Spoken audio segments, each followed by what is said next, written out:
Thomas Jefferson once said, "A government without a tough and vibrant media of all sorts is not an option for the United States of America." They are the watchdogs, the historians, the daily observers of the White House, an unofficial assembly of journalists assigned to watch with clear eyes and break news. They are the White House Correspondents Association. Have you got an extra camera in case the lights go out? The sound okay, volume right, all that? The Founding Fathers wrote this job into the Constitution. Freedom of the press is in there for a reason. While I've been having a wonderful time, I gather also that both houses of Congress have been having a wonderful time. I think the enduring principle remains that we exist and we work to keep the eyes of a free press on the government and on the president. Sometimes you don't like the decisions I make, and sometimes I don't like the way you write about the decisions. Our role is very much on the ground. I view the association as basically the shop steward for correspondents. You're there to help them do their job. We deal with a lot of logistics. We're the ones working on who has a seat in the briefing room, who's in the press pool, the Oval Office, the motorcade, the plane. That's beautiful. See the hot tub? One of the great things about our job is being there when history is being made. The evolution of the presidency has gone hand in hand with the evolution of the White House Press Association and the relationship of the press to politics. The White House Correspondents perform a vital service in letting folks know what the White House is all about. Did you make a mistake in sending arms to Tehran, sir? No, and I'm not taking any more questions. I always try to put myself in their position. They had a difficult job to do, and they needed a new story every day. And if I didn't give them one, they'd have one anyway, and sometimes it'd be one I didn't like, but it was all part of the deal. With every president, the relationship is constantly changing. But there is an unchanging quest for the Correspondents Association, and it's a simple word: access. Access. Access. We have to continue to press for those doors and windows to remain open so you can see the account of history from an unbiased view. We're not through this period where there's a great contest between people who believe in the free exchange of ideas and the freedom of the press and the freedom to argue back. We can't go back to a more polarized world where somebody can put the hammer down and this is the way it's going to be and you can't say anything differently. If you try to, I'll cut you off or put you in jail. People have to be informed, or otherwise they're not going to support their government. What's the matter with these clowns? There's always going to be governments that try to be a little bit more insulated. It's important to push back on that. The Correspondents Association is a good forum for reminding all reporters that they also work for the public, that they also have a responsibility to the American people. The press is an institutional part of the White House, and it should always be an institutional part. Every government needs a watchdog. We never win, we never lose, it's just a constant struggle. My best moment here is when my press conference ended. Like so many of the struggles inside the Beltway, this one started as a turf battle in 1914 on Capitol Hill. All the press conferences in those days were dominated by the violence in Mexico, the Mexican Revolution. There was no controls on who attended those press conferences.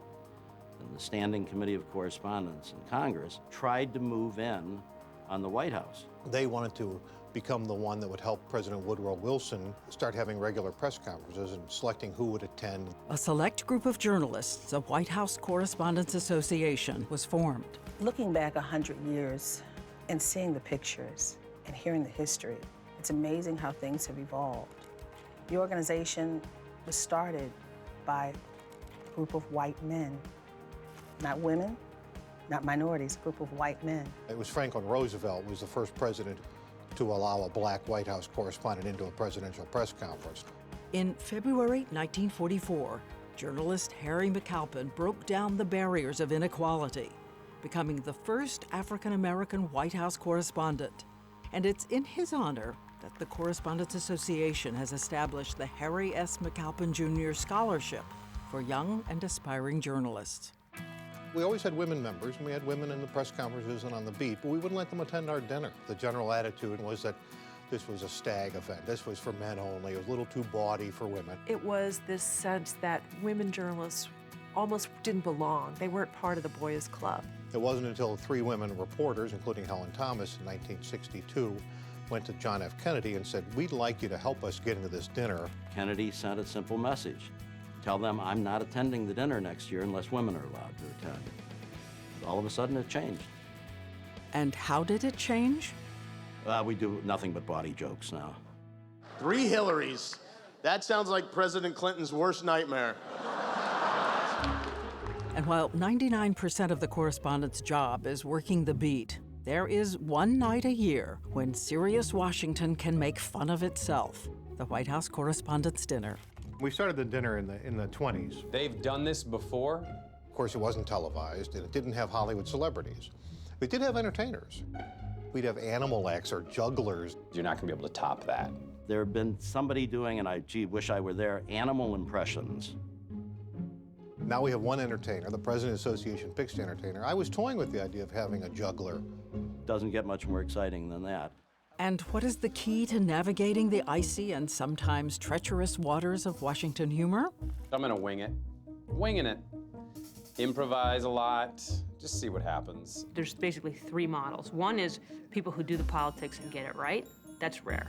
Is there anyone that I'm excited to roast tonight? Well, if Putin's there, that'll be a real big deal. People who try to do the politics and get it wrong, that's painful. Boy, I could say something really dirty, but I probably shouldn't. And then there's people who just avoid the politics like the plague. I'm not a political comedian. Am I a political guy? Yes, I am definitely into politics. That's why I work at the E! Network. Washington comedy is unlike any other comedy. You're supposed to keep it clean. You're supposed to keep it self-deprecating. In 1945, you had Frank Sinatra, Danny Thomas, Jimmy Durante, Fanny Brice. This year, it's me. Did you know that the president will be there? Yeah, the president will be there. Of the United States. Yeah, and not only that, he's opening for you. And it's not only the place for an entertainer to shine. It's the place where a president can bring down the House, giving as good as he gets. Known as the prom of Washington, D.C., a term coined by political reporters who clearly never had the chance to go to an actual prom. Presidents will immediately think, well, this is a chance to make fun of the press. It just goes with the territory. That's not what you do. You go make fun of yourself. You got to show them you can take it. It's not easy to do stand-up comedy at one of these dinners. I thought they were fun. I look forward to them. Jay Leno's here. Together, we give hope to gray-haired, chunky baby boomers everywhere. We don't want people insulted. We want people to be teased. God knows Washington can use a little teasing. But don't make fun of the press, because they can't take it. They're thin-skinned and they don't want to hear it. Laughter aside, the first and foremost mission of the Correspondents Association dinner is to promote journalism education through the Scholarship Fund. Your attendance tonight allows us to give back to these students. We appreciate it. As this dinner has grown and grown over the years, it's actually generated more revenue for this very important scholarship. Obviously, the main reason we're there is for the scholarships and to help these young people. They're all remarkable, talented folks full of energy and the kind of people that you want to see going into journalism. We want to welcome Curtis McLeod. Having something like this scholarship, it gives them hope to say, wow, there is a resource for me, there is something I can go to. The WHCA really provided such an unforgettable experience for me. It was such a tremendous honor, and I'm really thankful to them for the scholarship and for that experience. There's still a future in journalism. It's going through a lot of changes, but there'll still be a need for people to cover the White House and the government. I hope it'll be around for another 100 years. I think the dinner has probably done a lot more good than people think. Whether it's Twitter or the typewriter, the Correspondents Association continues to deliver its message, covering the White House, standing sentry, sending out the news in an ever-changing media landscape. Year in, year out, we've dealt with a lot of changes on this beat. We've seen the start of radio. We've seen the advent of television and press conferences, first by Eisenhower, then by John F. Kennedy. We've seen the advent of the internet as a tool in the Clinton years. The White House had a telephone system that had been there since President Carter. Hello, what do you want? Now we've seen social media. That's exploded in the last 4 or 5 years. Well, one thing I often like to say is that speed kills, because we just are racing faster and faster to get raw information in front of the public. It's created a situation where reporters are under such stress and pressure from their editors to get it fast, get it first. Reporters can't pause, reporters can't wait, they can't digest anymore, they can't be as thorough as they used to be. But from the point of view of the reader, the main thing is it accurate? Now we're dealing with multiple time zones. Everything is in real time, and we're all working faster trying to produce more. The questions we ask are still the same. I think it's important that there's a hodgepodge of voices of reporters here, because it's not just all about that one story. It's about various stories around the world and in this nation, and that brings together this one group. I hope that 100 years from now, when we're celebrating the next anniversary of our association, we'll still have a room here at the White House with people asking the president or his staff questions every day and then explaining it to people. The dissemination of the news will change, the media will change, but I think the journalism will not change. This is a great window on the world. What's absolutely clear is that our democracy doesn't work unless we've got a strong fourth estate. If you don't have that interaction, then you don't really have a true democracy. Even if I don't always admit it, I appreciate that they're there.